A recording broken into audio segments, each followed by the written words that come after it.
Hello students, कैसे आप सब। उम्मीद करते हैं आप सभी ठीक होंगे और सीटीईटी को लेकर आप सबों का प्रिपरेशन जो है बहुत ही अच्छे ढंग से चल रहा होगा। और इसी कड़ी में जैसे कि आप सभी को पता है कि प्रत्येक दिन इवनिंग के टाइम में आपको एक वीडियो मिल जाता है जिसके माध्यम से कहीं ना कहीं आप वीडियो देखकर अपनी सीटीईटी तैयारी को बूस्ट करते हैं। तो चलिए उसी के क्रम में आज हम पुनः आप सबों को मैथ पैडागोगी का जो अति महत्वपूर्ण टॉपिक है उसको लेकर के काफ़ी सारे स्टूडेंट का ये कमेंट था कि सर आप मैथ पैडागोगी पूरे कंप्लीट करवा दीजिए, और इसीलिए मैं मैथ पैडागोगी से जितने खास तौर पे जो भी चीज़ें हैं, जो भी टॉपिक हैं, सभी को मैं क्लियर करने वाला हूं एक एक करके वीडियो में। और यदि आप लोग भी इसी तरह कमेंट करते हैं किसी अन्य सब्जेक्ट को लेकर तो ज़रूर मैं आप सबों को उसका भी वीडियो अपलोड कर दूंगा। तो चलिए आज हम जो जानेंगे वो ये है कि कुछ हो सकता है आप लोगों को, चूँकि हाथ से लिखावट है तो कुछ आपको अक्षर समझने में दिक्कतें हो सकती हैं, तो मैं कोशिश करूंगा सबको लाइन बाय लाइन पढ़ने का, जिससे कि आपको किसी तरह की परेशानी ना हो। और यदि आप इसे नोट्स के तौर पे लेना चाहते हैं पूरे का पूरे गणित पैडागोगी का, तो मेरे द्वारा जो नंबर जारी किया गया है 8873794919, इस पर आप संपर्क करके जो आप नोट्स परचेज कर सकते हैं। चलिए इसमें है गणित को रुचिपूर्ण बनाने के लिए कुछ महत्वपूर्ण जो प्रमुख क्रियाएं हैं वो क्या करना चाहिए। अक्सर ये प्रश्न पूछे जाते हैं कि एक कक्षा शिक्षक होने के नाते आप यदि गणित शिक्षण को रुचिपूर्ण बनाना चाहते हैं, या फिर आपसे इस तरह के क्वेश्चन पूछ लिए जाते हैं कि आपकी कक्षा में कोई बालक जो गणित शिक्षण से उबा महसूस कर रहा है, वो नहीं पढ़ना चाहता है, तो एक शिक्षक होने के नाते आप उसे कैसे रुचिपूर्ण बनाएंगे। तो देखिए कुछ पॉइंट्स सब यदि आप ध्यान रखते हैं तो निश्चित तौर पर आप सीटेट में अच्छे नंबर ला सकते हैं। देखिए पॉइंट्स क्या हैं, तो आप यहाँ को ध्यान रखना है कि बच्चों को भागीदारी, यानी कि बच्चे को आपको इंगेज करके रखना है। याद रखेंगे अक्सर आप लोग इंगेज को बिजी समझ लेते हैं, यानी बच्चों को व्यस्त नहीं रखना है, बल्कि बालक को अपने आप से, आपको अपने कक्षे से, आपको गणित के शिक्षण से क्या करके रखना है, इंगेज करके रखना है, अर्थात संलग्न करके रखना है। इसके बाद वही चीज़ है जुड़ाव, बालक को गणित से जुड़ाव रखना चाहिए, बालक को अवलोकन करवाना चाहिए गणित में, यानी कि बहुत सारे ऐसे चीज़ों होती हैं जिससे शिक्षक को क्या करना चाहिए, अवलोकन करवाना चाहिए। इससे क्या होगा, तो बालक में रुचिपूर्ण व्यवहार उत्पन्न होगा, बालक को गणित के प्रति रुचि बढ़ेगा। इसके बाद है आपको परिकल्पना गढ़ना। याद रखेंगे परिकल्पना अर्थात बालक को गणित के प्रति कुछ ऐसे मुद्दों सब देंगे, ऐसे टॉपिक सब देंगे जिस पर बालक अपनी परिकल्पना को गढ़ सके। गढ़ना अर्थात बनाना, और उसका सत्यापन भी करना सीखे बच्चे। आगे है समस्या खड़ी करना। अब आप सोच रहे होंगे कि ये समस्या खड़ी करना तो निगेटिव होगा, लेकिन आपने पढ़ा होगा समस्या समाधान विधि। तो देखिए जब आप बच्चों को जैसे कि 2+3 और दे करके क्वेश्चन मार्क लगा दिए, अर्थात बालक के सामने एक क्या किया, आप समस्या खड़ा कर दिए कि 2+3 बराबर क्या होगा ये बताओ। अब बच्चा क्या करेगा, इस पर थिंकिंग करेगा, चिंतन करेगा, सोचेगा, और फिर हो सकता है बालक पहली बार में गलत भी जवाब दे, लेकिन इसे आप निगेटिव तौर पर नहीं ले जब बच्चे गलती करते हैं, क्योंकि वहाँ हमको बच्चे का सोच को देखना है कि आखिरकार बच्चे ने कैलकुलेशन किस प्रकार से किया। ठीक है, अगला है समस्या सुलझाना। यदि बच्चे खुद से समस्या को सुलझा नहीं पाते हैं तो टीचर को उसमें सहभागिता देना चाहिए, टीचर को उसमें सहयोग करना चाहिए। वैसे भी टीचर का जो वर्क है, टीचर क्या होते हैं, सुविधा दाता का होते हैं। अक्सर ये पूछ भी लिए जाते हैं सीटेट में कि टीचर का जो रोल होता है कक्षा कक्ष में वह कैसा होता है, तो सुविधादाता का रोल होता है। ओके, आगे है दृश्य बनाना और दर्शना, यानी बच्चों को क्या करना है, गणित से रिलेटेड हम जो भी टॉपिक उस पर दृश्य बनाने के लिए, और दर्शना यानी उसको हम क्या करेंगे, थिंकिंग भी करवाएंगे। इसके बाद है संबंध बनाना, एक क्रिया से दूसरी क्रियाओं पर संबंध बनाना, एक संकल्पना से दूसरी संकल्पना के बीच क्या करना है, संबंध बनाना चाहिए। अगला है व्यवसायिक तर्क पद्धति। आपने देखा होगा कि आरटी एक्ट 2009 भी कह रहा है, आरटी एक्ट जो है, आरटी एक्ट ये क्या कह रहा है कि बच्चों को, यदि कोई बच्चे अक्षम है कोई चीज़ करने में, तो उनको इस तरह की शिक्षा पद्धति मुहैया उपलब्ध किया जाए जिससे कि वो भी सामाजिक जो अपने व्यवसायिक क्षेत्र है उसमें उस प्रकार से जुड़ सके और उन्हें हम वैकल्पिक व्यवस्था उपलब्ध करके समाज की मुख्य धारा से जोड़ सके। तो ठीक है, ये तो बिल्कुल सही बात है। और गणितीय संरचना पर अक्सर फोकस करना चाहिए कि गणित की संरचना कैसी होनी चाहिए। यदि इन सब चीज़ों पर हम फोकस करते हैं तो निश्चित तौर पर गणित के प्रति बालक का क्या होगा, रुचि बढ़ेगा और फिर गणित जो है बच्चों के लिए रुचिपूर्ण हो जाएगा। यदि आप इतने सारे टॉपिक्स को ध्यान में रखते हैं तो निश्चित तौर पर आपका ऑप्शन खोजने में पॉजिटिव कौन सा क्वेश्चन है वो निश्चित तौर पे आपको मदद मिलेगा। अगला जो टॉपिक है मेरा वो ये है कि कक्षा 3 के विद्यार्थी निम्न कार्य कर सकते हैं। यानी कि इसमें ये पूछा जाता है, अक्सर ये पूछ लिया जाता है आपको सीटेट परीक्षा में कि कक्षा 3 के अभ्यर्थी जो हैं, 3 के जो शिक्षार्थी हैं वो किस चीज़ को कर सकते हैं, यानी किस चीज़ में वो निपुण हो सकते हैं, किस चीज़ को वो नहीं कर सकते। तो ध्यान रखेंगे, छोटी राशि को समूह अथवा बिना समूह के जोड़ सकते हैं। याद रखेंगे, जैसे कि मान लीजिए कहीं 2 है और फिर कहीं 3 है तो इसको भी जोड़ सकता है, या फिर कहीं समूह में मान लीजिए इस समूह में 3 लोग हैं, इस समूह में 4 लोग हैं और इस समूह में 5 लोग हैं, तो उसको भी बालक क्या करने लगते हैं, जोड़ने और घटाने लगते हैं। किस क्लास के बच्चे, तो कक्षा आपके 3 तक के बच्चे। इसके बाद है द्विआयामी यानी 2D आकृति की समझ अर्जित कर लेते हैं। इस कक्षा के बालक जो होते हैं उसमें 2D आकृति का समझ जो है अर्जित हो जाता है।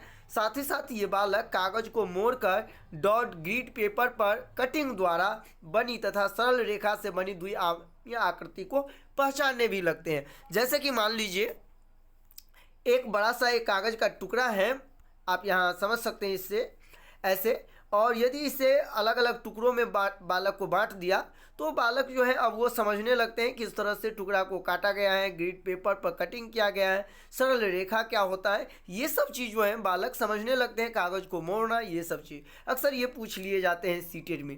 आगे जो बालक समझने लगते हैं वो ये है कि द्विआयामी आकृति का वर्णन भुजाओं की संख्या, कोण संख्या तथा विकर्णों के आधार पर करते हैं। चूँकि बालक जो है अभी एनालिसिस तो अच्छा से कर नहीं सकता है, इसीलिए उनका एनालिसिस जो है वो किस चीज़ पर, आकृति को देख करके होता है, न कि उनके गुण के आधार पर। कक्षा 3 के बच्चे जो होते हैं वो किसी चीज़ को देख करके ही ज़्यादा थिंकिंग करते हैं, ऐसा नहीं है, जो वो उसकी गुण और उसकी जो विशेषता है उसके आधार पर। जैसे कि आप उदाहरण तौर पर यहाँ देख सकते हैं, माना कि सपोज दैट बच्चे के सामने एक किताब है। अब क्या करेगा बालक, किताब के कवर की आकृति में 4 कोण, 4 भुजा और 2 विकर्ण आराम से बता सकते हैं, वो दिखा सकते हैं। जो चूंकि किताब उनके सामने प्रत्यक्ष है और प्रत्यक्ष रूप से उसे देख करके वर्णन करें। यदि डायरेक्टली आप बोलेंगे एक आयत में कितने कोण होते हैं, तो चूंकि आयत की संकल्पना का निर्माण अभी उसके पास नहीं है, वो ये नहीं समझ रहा है कि आयत आखिर होता कैसे है। लेकिन वही यदि हम किताब की बात करते हैं तो बच्चे किताब देखते रहते हैं और खुद से वो अवलोकन करके बता सकते हैं।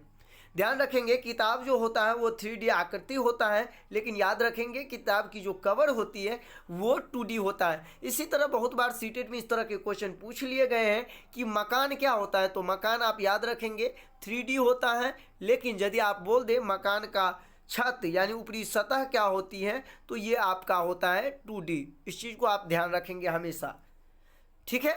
अक्सर आपको एक और चीज़ पूछे जाते हैं सीटेट में, मानक इकाई और अमानक इकाई। तो देखिए मैं यहाँ डिफाइन कर दिया हूँ, जैसे कि सेंटीमीटर हो गया, मीटर हो गया, किलोग्राम हो गया, आदि सब का यदि हम प्रयोग करें तो ये मानक इकाई है। लेकिन विभिन्न बर्तनों की धारिता जो हम आदि सब प्रयोग करते हैं ये आपका अप्रमाणिक इकाई है। जैसे कोई बालक बोलता है आधा कप चाय चाहिए, अब ये सीमित नहीं है कि कप कितना बड़ा है, छोटा है या बड़ा है या कैसा है। जैसे कोई बोलता है एक हाथ जो है, एक हाथ का जो है कपड़ा लाओ, यहाँ किसी का हाथ छोटा बड़ा हो सकता है। चाहे कोई बोल दे कि वह बहुत मोटा लड़का है, अब कितना मोटा है ये नहीं पता है, लेकिन यदि हम बोल देते हैं वो 50 kg का लड़का है, वहाँ kg का हम कर ले तो ये प्रमाणिक को हो जाता है। ठीक है, बढ़ते हम अगले टॉपिक की तरफ। ये जो टॉपिक है वो खास तौर पे गणित के लिए काफ़ी इम्पोर्टेंट हो जाता है, क्योंकि इससे रिलेटेड कई बार सीटेट में प्रश्न पूछे गए हैं, जो कि आप स्क्रीन पे देख सकते हैं। गणित अधिगम की अवस्थाएं, मुझे जैसा कि लग रहा है अभी तक सीटेट में लगभग इस गणित अधिगम की अवस्थाएं से लगभग 10 क्वेश्चन पूछे जा चुके हैं। तो चलिए क्यों ना इस टॉपिक को हम बारीकी ढंग से समझ लेते हैं कि आखिरकार गणित अधिगम की कौन कौन सी अवस्थाएं हैं, आखिर टोटल कितनी अवस्थाएं हैं और कैसे बालक जो है इस अधिगम की अवस्थाओं से गुजरता है।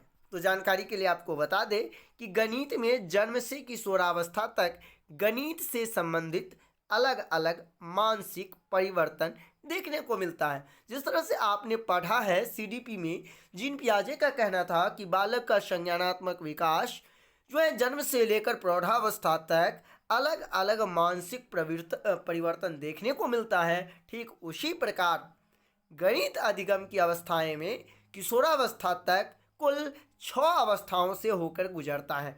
आइए हम जानते हैं कि आखिरकार ये 6 अवस्था कौन कौन है। तो नंबर 1 है आरंभिक अवस्था, जो आप यहाँ स्क्रीन पे देख सकते हैं, इमरजेंट फेज। इसका जो एज की हम बात करें तो जन्म से 3 वर्ष होता है, अर्थात 0 से 3 वर्ष की आयु को कहा जाता है क्या चीज़, आरंभिक अवस्था। तो आप समझ गए होंगे। पहला हम एक एक करके सभी अवस्थाओं का वर्णन करने वाले हैं इस वीडियो में, तो आप वीडियो को शुरू से अंत तक जरूर देखें। और हाँ, यदि आपको वीडियो सही लग रहा हो तो आप लोग सब्सक्राइब का बटन जरूर दबा लें, जिससे कि आने वाले सभी वीडियो का नोटिफिकेशन आपको ससमय मिलता रहे और आपकी सीटेट की तैयारी को बूस्ट मिल सके। तो चलिए बढ़ते हैं हम अगले टॉपिक की तरफ। तो ये जो अवस्था है दूसरा, वो है आपका मिलान अवस्था यानी मैचिंग फेज। आप यहाँ देख सकते हैं स्क्रीन पे, और इसकी जो एज है वो 3 वर्ष से 5 वर्ष है। तीसरा जो है आपका वो है परिणात्मक अवस्था, और इनका जो एज है वो है 5 वर्ष से 6 वर्ष। वही चौथा आपका अवस्था है विभाजनात्मक अवस्था, और इनका जो एज है वो 6 से 9 वर्ष है। पांचवा जो अवस्था है वो है गुणनखंडीय अवस्था, और इनका जो एज है वो 9 से 11 वर्ष है। वही जो संक्रियात्मक अवस्था का एज है, जो अक्सर सीटेट में पूछे गए हैं, उनका एज है 11 से 13 वर्ष। अब आइए जितने भी अवस्था हैं इन सभी को हम डिफाइन करके आखिर सभी अवस्थाओं के बारे में जानकारी ले लेते हैं। तो सबसे पहले जो आप पढ़े हैं अभी और जाने हैं कि आरंभिक अवस्था जिनकी एज जो है वो जन्म से 3 वर्ष है, तो इसके संबंध में आपको जानकारी दे दे कि यह अवस्था में बच्चा वस्तुओं को देखकर बता सकता है कि कौन सी वस्तु बड़ी है और कौन सी छोटी। यहाँ समझने वाली बात ये है कि जब भी आपसे पूछे कि एक शिक्षक अपने बच्चों से 2 आकृतियों के बारे में जानकारी लेते हैं, जो एक आकृति छोटा है और दूसरी आकृति बड़ा है। यदि बच्चा आकृति को देखकर यह बता सकता है कि यह आकृति छोटा है और यह बड़ा है, तो हम कह सकते हैं कि वो बालक आरंभिक अवस्था में है। ऐसे तरह से आपको जो है सीटेट में अक्सर क्वेश्चन पूछे भी गए हैं, और आगे आने वाली जो सीटेट की परीक्षा है उसमें भी आपको देखने को मिलेगा। चलिए हम बढ़ते हैं मिलान अवस्था और जानते हैं ये मिलान अवस्था क्या होता है। तो मिलान अवस्था जो है वो इस अवस्था में बच्चा 2 संख्याओं के नंबर या गिनती बोलने लगता है। 2 संख्या के नंबर या गिनती, जैसे कि 12, 14, 16, 17, 20, 50, ये सब। किसी बड़े समूह के चीज़ों को भी गिन सकता है। मान लीजिए बड़े समूह का जो है उसे भी गिन सकता है। वह गिनती करके बता सकता है कि कौन संख्या बड़ा है और कौन संख्या छोटा है। वही बच्चा जो बच्चा पहली अवस्था में था वो वस्तुओं को सिर्फ और सिर्फ छोटा बड़ा देख करके पता लगा रहा था, लेकिन वही बच्चा अब आपको क्या कर रहा है, तो मिलान करके भी बता रहा है। यानी कि आपको वो गिनती करके बता रहा है, गिनती से मिलान कर रहा है, जो आखिरकार इतने गिनती करने के बाद मुझे प्राप्त हुआ, अर्थात इसका मिलान इससे होगा। आप उदाहरण तौर पे ऐसे समझे, आप अक्सर बच्चे का जो बुक देखे होंगे तो जिसमें दिया होता है कि आप यहाँ 3 दिया है, यहाँ 6 दिया है और 7 दिया है। यहाँ पे 3 यहाँ आप देखेंगे ऐसे 6 दिया होता है, कोई पेंसिल का चिन्ह या कोई, फिर यहाँ 3 पेंसिल का क्वेश्चन। वहाँ क्या करना पड़ता है, बच्चा क्या करते हैं, बस आकृति को देख करके नहीं बल्कि आकृति देखकर इसमें मिलान लगाने लगता है। समझ गए आप। तो ये अवस्था को क्या कहा जाता है, मिलान की अवस्था। चूंकि बच्चे जो है अब अक्षर को समझने लगे हैं, काउंटिंग सीख लिए हैं। अगला जो है वो है आपका परिणात्मक अवस्था। ये भी बहुत ही इंपॉर्टेंट अवस्था है और इससे रिलेटेड अक्सर सीटेट में प्रश्न पूछे गए हैं। इस अवस्था में बच्चा विभिन्न तरीके से संख्या को व्यक्त कर सकता है। देखिए बच्चे के पास अब इतना समझ हो गया कि वो एक 9 को लिखने के लिए 4 + 5 लिख सकता है, 6 + 3 लिख सकता है और 7 + 2 लिख सकता है। यानी एक ही संख्या को विभिन्न तरीकों से वो क्या कर सकता है, व्यक्त कर सकता है। और जब व्यक्त करने लगे तो हम कह सकते हैं कि वो बालक किस अवस्था में है, परिणात्मक अवस्था में। ओके, अब हम बढ़ते हैं विभाजनात्मक अवस्था। और ये जो है अधिगम की, जो गणित अधिगम की ये चौथी अवस्था है। समझ गए होंगे। तो चलिए जानते हैं क्या है विभाजनात्मक अवस्था। विभाजनात्मक अवस्था जो है वो स्पष्ट है यहाँ कि इस अवस्था में बच्चा बड़े संख्या को स्थानीय मान पर विभाजित कर देता है। याद रखेंगे जब भी आपको ये प्रश्न में आए कि कोई बच्चा किसी संख्या को व्यक्त करने के लिए स्थानीय मान का सहारा ले रहे हैं तो समझ जाइएगा आप कि वो है विभाजनात्मक अवस्था। जैसे कि आप सब यहाँ देख पा रहे हैं 425 को लिखने के लिए उन्होंने 400 + 20 + 5 का सहारा लिया। आप उदाहरण तौर पे ऐसे समझ जाइए कि यहाँ 425 लिखा हुआ है। अब यदि आपसे 4 का स्थानीय मान कहेगा तो आप 400 लिखेंगे। यदि आपको 2 का स्थानीय मान कहेगा तो 20 लिखेंगे और यदि आपका 5 का स्थानीय मान तो 5। बस वही तो यहाँ व्यक्त किया गया है नीचे। तो आप समझे कि जब भी स्थानीय मान के आधार पर विभाजन हो किसी भी संख्या को तो वो जो आपका होगा वो कौन होगा, विभाजनात्मक अवस्था। वैसे भी आपको ये स्पष्ट है कि स्थानीय मान के आधार पर जो विभाजन करे तो विभाजनात्मक अवस्था। ठीक है, अब हम बढ़ते हैं अगला जो टॉपिक है आपका 5वां अवस्था उसकी ओर। तो ये है 5वां अवस्था जिसका नाम है गुणनखंडीय अवस्था, जो आप स्क्रीन पे देख सकते हैं यहाँ। और इनका जो एज है वो 9 से 11 वर्ष है। इस अवस्था में बच्चा 1 दर्जन में कितनी वस्तुएं तो 3 दर्जन में कितनी वस्तु होगी। यानी देखिए अब बच्चा तर्क करने लगा इसमें कि मान लीजिए यदि आपके पास एक दिन में 12 रुपया इकट्ठा होता है तो पर डे के हिसाब से 10 दिन में कितने होंगे। यानी कि इसमें तर्क की जरूरत आ रहा है। और जब ऐसा होगा तो इसे हम कहते हैं गुणनखंडीय अवस्था।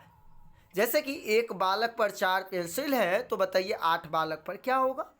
तो इस तरह के प्रश्न जब भी आपको आए जिसमें तर्क की आवश्यकता हो तो याद रखेंगे गुणनखंडीय अवस्था जो कि 9 से 11 वर्ष की आयु में होता है।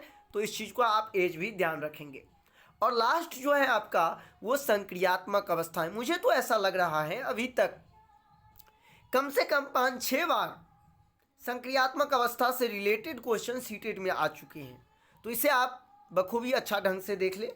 संक्रियात्मक अवस्था उस अवस्था को कहा जाता है जिस अवस्था में बच्चे plus, minus, multiply, divided in चारों चीज़ों को स्थानीय मान, सभी क्रियाएं भिन्न एवं दशमलव संख्या पर चारों आधारभूत संक्रिया करने में सफल हो जाए उसे हम कहते हैं कि बालक संक्रियात्मक अवस्था में। समझ गए होंगे। और इनका जो एज है वो 11 से 13 वर्ष है।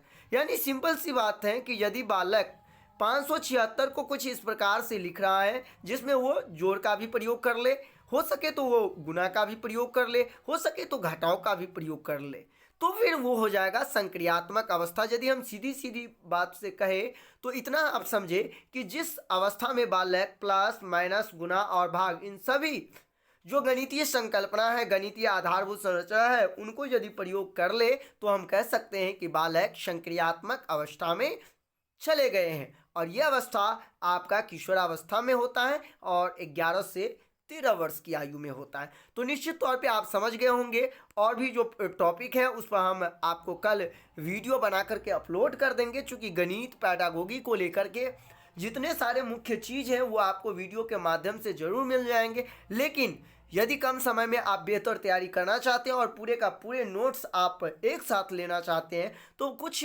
मामूली शुल्क देकर के आप निश्चित तौर पे इस पीडीएफ को, इस जो आपका सभी सब्जेक्टों का जो नोट्स है उसे लेकर एक बार जरूर देख सकते हैं। चूँकि शुल्क भी ज़्यादा नहीं है, मात्र आपको 499 रुपये जो पीडीएफ का शुल्क है वो आपको लगेंगे 1 to 5 नोट्स के लिए।